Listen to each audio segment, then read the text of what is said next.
Selamat datang, selamat bertemu kembali dengan saya Suhu. Kita akan melanjutkan pelajaran dan pelajaran kita kali ini adalah mengenai fungsi. Fungsi atau dalam bahasa Inggrisnya function. Nah, seperti Anda lihat di sini, function, ya inilah sebuah fungsi. Saya juga sudah menjelaskan sebelumnya bahwa ini adalah sebuah fungsi, kemudian deinit juga adalah sebuah fungsi, dan start juga adalah sebuah fungsi. Jadi ada 3 fungsi yang sudah menjadi bawaan di sini dan disebut juga itu sebagai fungsi khusus. Jadi fungsi khusus itu adalah init, deinit, dan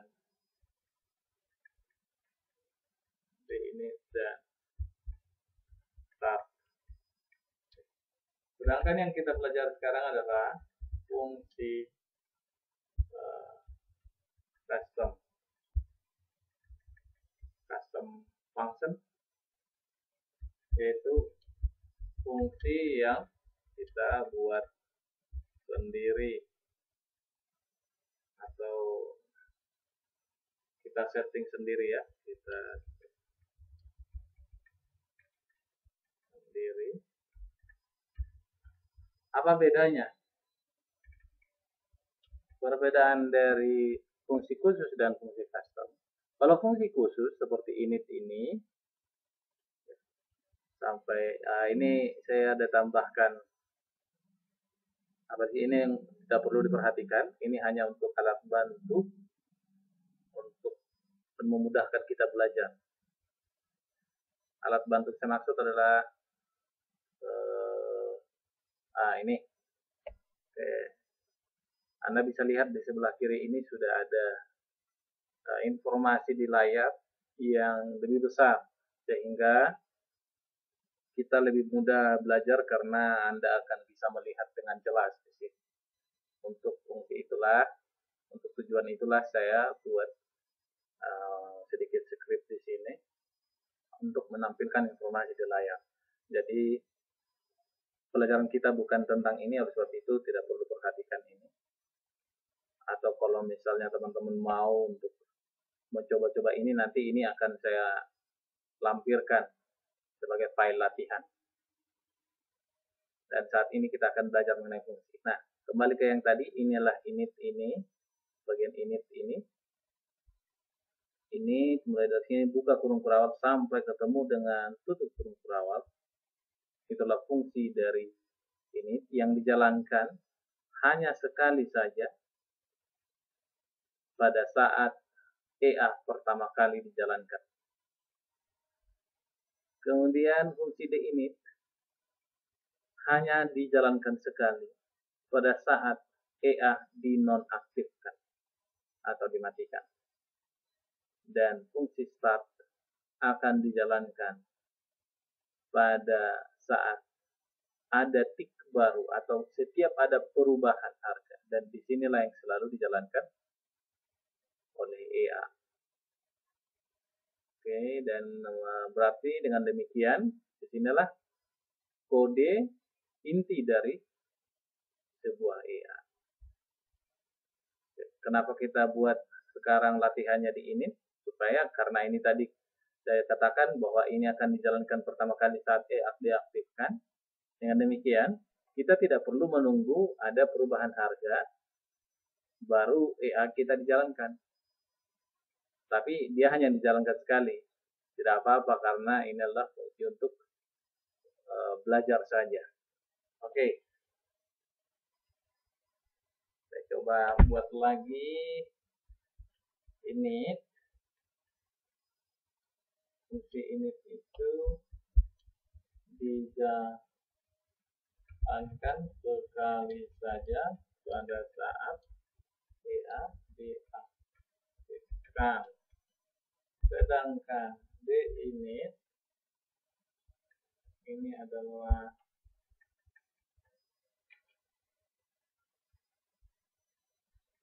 akan dijalankan sekali saja pada saat PA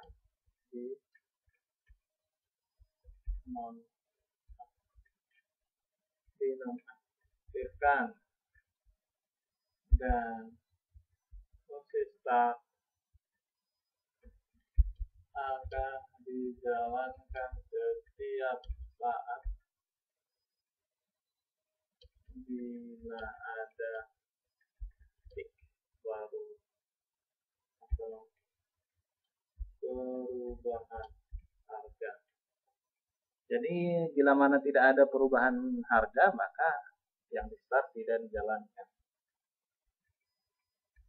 Oke, jadi pertanyaannya, kalau demikian, kapankah fungsi khusus, fungsi custom akan dijalankan? Kapankah fungsi custom akan dijalankan? Nah, untuk menjawabnya, langsung saja saya berikan contoh fungsi custom. Apakah fungsi custom itu? Nih, saya buat di luar ya. Jadi fungsi tidak boleh dalam fungsi ya. Jadi kalau saya mau buat fungsi baru, saya tidak boleh buat di sini codingnya, scriptnya, tidak boleh di sini. Jadi fungsi ini, misalnya fungsi D ini, dia tidak boleh berada di dalam fungsi start. Demikian fungsi start tidak boleh berada di dalam fungsi D ini. Oke, mungkin sebagian orang akan masih bingung mengenai fungsi ini, tetapi tidak apa-apa. Yang pertama, Anda tinggal perhatikan contohnya dan Anda pasti akan mengerti. Untuk membuat contoh, saya ajak Anda untuk membuka file latihan kita yang sebelumnya. Kami simpan di file latihan, namanya suhu latihan operator. Coba Anda perhatikan di bagian menghitung profit. Nah, sini operator for ya. Kita sudah buat contoh kemarin. Ini adalah script untuk menghitung profit dari ini mata uang tertentu atau pair tertentu. Kita tinggal copy saja ini. Kita copy. Oke, sebelum kita copy, masuk dulu di sini. Nah, kita buat double, lalu saya buat nama fungsinya adalah count profit. Count profit. Lalu saya enter, saya buka kurung perawal, tutup kurung perawal. Nah, di sinilah saya akan copy, lalu saya paste di sini.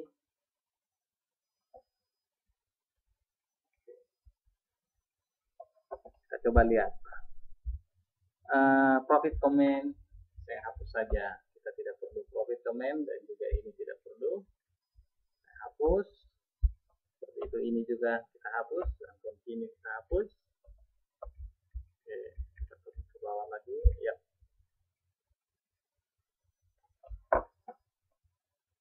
Double profit ya.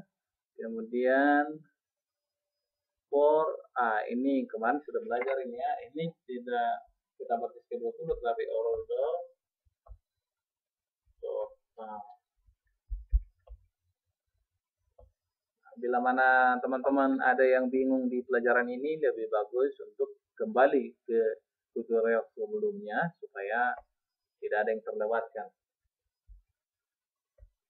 Ini adalah untuk menghitung Euro USD, profit dari Euro USD. Count profit. Oke, sudah beres. Langsung saya berikan contoh. Inilah fungsi count profit. Ikutin saja dulu, lalu saya panggil di sini. Nah, hasil 1 sama dengan count profit. Sorry. Oh ya, di sini belum saya buat return profit. Bila sudah berhasil, saya akan jelaskan satu persatu. Lalu kita compile. Oke, selesai. Compile. Oke. Lalu ini saya setting dulu auto range euro USD. Supaya lebih jelas, saya akan ganti dulu keterangan hasil jadi profit. Ya. Juga nanti kita buat 2 baris komen. Oke.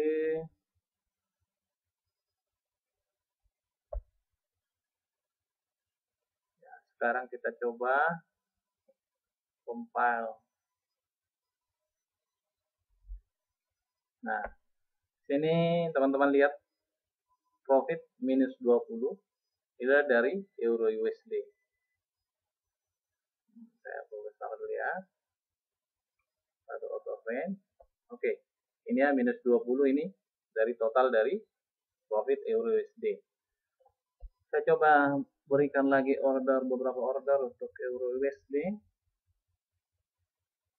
Euro USD kita sell.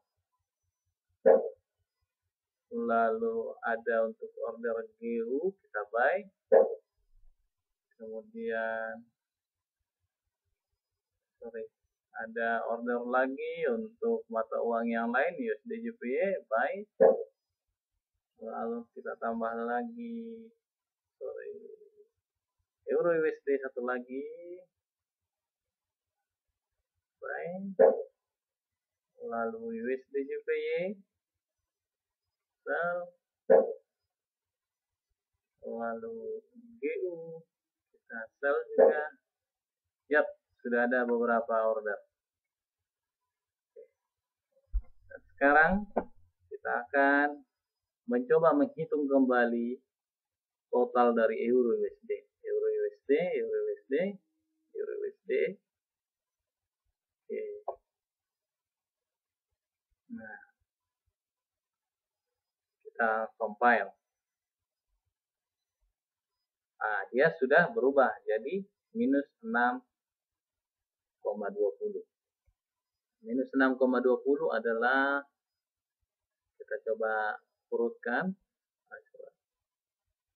Euro USD, euro USD, euro USD ya. Ya. Minus 3, minus 3, minus 6, dan minus 0,2. Jadi total minus 6,20. Mari kita lihat cara kerja fungsi dan bagaimana untuk menggunakan fungsi. Yang saya berikan contoh tadi ini adalah contoh cara penggunaan atau pemanggilan fungsi. Cara menggunakan atau memanggil fungsi. Oke. Bila mana saya buat pemanggilan demikian, itu artinya perintah untuk menjalankan blok perintah yang ada di sini, fungsi yang ada di sini.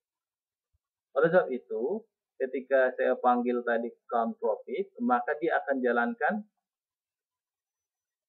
profit, lalu menghitung, memilih. Nah, pertama ya memilih dari setiap order yang ada di sini, semua dipilih dan diuji apakah order simbolnya sama dengan Euro USD? Bila sama dengan Euro USD, maka jumlahkan profitnya dari order profit. Bila mana profit sudah selesai, dia sudah order total ini, atau seluruh order ini sudah selesai diuji, maka masuklah ke return. Return buka kurung profit. Return ini artinya kembalikan nilai ini. Saya sudah dapat ini total profitnya. Kembalikan total profit ini ke sini, ke nama fungsinya, sehingga pada saat saya memanggil count profit, maka saya akan mendapatkan hasilnya yang didapatkan di sini, di profit ini. Sehingga dapatlah minus 6,20 tadi. Saya coba compile ulang. Oke, belum ada perubahan. Nah, bila mana saya tidak membuat return, ini saya coba hapus ini return. Kita cut saja. Kita compile ulang. Nah, Anda bisa lihat ini jadi 0. Kenapa 0? Memang ini dijalankan pada saat count profit dipanggil, perintah ini tetap dijalankan. Tetapi tidak ada hasil yang dikembalikan. Untuk memastikan apakah ini dipanggil atau tidak, coba kita buat alert. Ini ya, saya tambah alert. Alert. Saya buat keterangan sudah di fungsi count profit sudah dijalankan. Sudah dijalankan. Nah, kita compile ya, apakah alert ini akan muncul pada saat kita panggil count profit. Oke, kita panggil. Oke, sudah bunyi ya. Di manakah dia bunyi? Oh iya, di sini. Lihat keterangannya sudah ada tulisan di sini. Fungsi count profit sudah dijalankan. Tetapi walaupun dijalankan, tidak ada profit yang didapatkan di sini. Compile ulang. Oke, tidak ada. Oleh sebab itu, kita harus buat return. Return apa ininya? Jadi setelah buka kurung, nah di dalam antara buka kurung ke tutup kurung ini, disinilah fungsi akan nilai yang akan dikembalikan. Apa nilai yang akan dikembalikan? Terserah, boleh profit atau boleh yang lain. Tetapi kan di sini kita mau mencari profit, sehingga profitlah yang kita kembalikan. Jangan lupa koma. Lalu kita jalankan, compile. Nah, oke, ini sudah dapat dia ya. Nah, kita hapus ini ya. Jadi kembali sudah dapat kantor. Nah, bila mana Euro USD kita ganti dengan GBP USD misalnya. GBP USD. Apakah dia akan menjumlahkan seluruh profit untuk simbol atau untuk pair Euro USD? Kita coba. Oke, di sini 6 ya. Kita coba GBP USD. Ini ada GBP USD, GBP USD. Benar ya? Minus 3, minus 3. Bagaimana dengan USD JPY? USD JPY. Benar ya? Dihitung. Oke, tetapi ada lagi suatu pertanyaan lagi. Apakah ketika kita ingin menghitung profit dari sebuah mata uang, kita harus ubah di sini? Jadi kita harus edit lagi fungsi ini. Seharusnya tidak.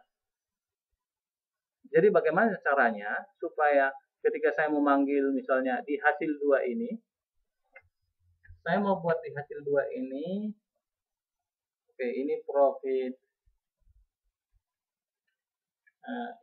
Euro USD ya. Dan saya di sini ingin buat profit USD JPY. Pertanyaan saya, apakah kita harus membuat 2 fungsi? Count profit untuk Euro USD terpisah dan count profit untuk USD JPY terpisah. Bagaimana teman-teman? Oke, tidak harus ya. Nah, jadi bagaimana caranya supaya kita bisa membuat satu fungsi tetapi multifungsi. Satu fungsi bisa digunakan untuk fungsi yang banyak. Nah, tinggal kita ubah saja, kita tambah di sini string, lalu my pair. Kita buat ya my pair namanya. Lalu di manakah digunakan ini my pair? Kita copy, kita gunakan di sini. Kita ganti ini menjadi my pair. Oke, my pair. Lalu dari manakah dapat my pair-nya nanti untuk dicek ke sini? Kita coba compile. Compile. Nah, di sini lihat wrong. Kita klik 2 kali ya. Oke. Nah, di sini katanya error.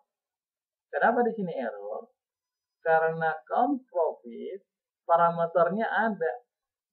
Fungsi count profit ini ada parameter yang bertipe string yang harus diisi. Nah, disinilah kita isi stringnya. Untuk stringnya buka kutip dan tutup kutip USD atau Euro USD. Euro USD di sini gitu. Jadi kita copy saja ini, kita buat di bawah ini, maka ini bisa kita ubah USD. Oke. Dengan demikian harusnya Euro USD dihitung juga, USD JPY harus dihitung juga. Kita coba compile. Compile kita lihat. Oke, sekarang sudah profit EU dan profit USD dihitung. Kita coba cek kebenarannya. Euro USD adalah ini. Ini.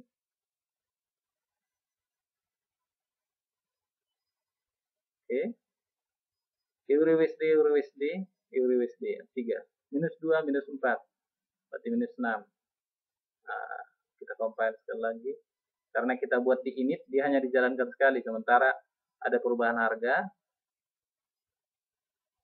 profitnya sudah berubah. Minus 2, tambah minus 4, minus 6, minus 30, minus 0,30. Jadi, minus 6,30. Lalu UJ. Oke. Minus 3,24 dan minus 3,24 jadi minus 6,48. Oke, jadi fungsi yang kita buat sudah bisa berjalan dan dia sudah multifungsi sekarang. Kita buat keterangan di sini. Fungsi untuk menghitung profit berdasarkan pair. Oke. Jadi udah bisa ya. Jadi apakah kita bisa membuat sebuah fungsi yang akan menghitung berdasarkan komen? Bisa. Menghitung profit berdasarkan magic number? Bisa.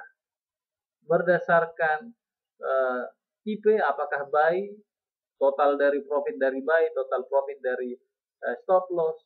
Bisa. Jadi apapun bisa kita buat dengan menggunakan fungsi dengan lebih simple. Bila mana kita tidak menggunakan fungsi ini, maka kita harus membuat perintah yang demikian berulang-ulang. Jadi sekarang kita sudah memiliki count profit yang bisa menghitung profit dari mata uang tertentu. Tinggal dengan menuliskan count profit, buka kurung, tutup kurung, maka selesailah tugasnya. Jadi Anda akan sering menemui fungsi di dalam sebuah EA. Oleh sebab itu, belajarlah lebih banyak dengan fungsi ini, lebih detail. Dan jika Anda menguasai pembuatan fungsi dan bisa membuat fungsi dengan lebih efektif, maka Anda akan sangat terbantu untuk mengerjakan sebuah EA. Jadi demikianlah pelajaran kita tentang fungsi kali ini. Selamat belajar, tetaplah semangat. Sampai jumpa di tutorial berikutnya. Salam profit.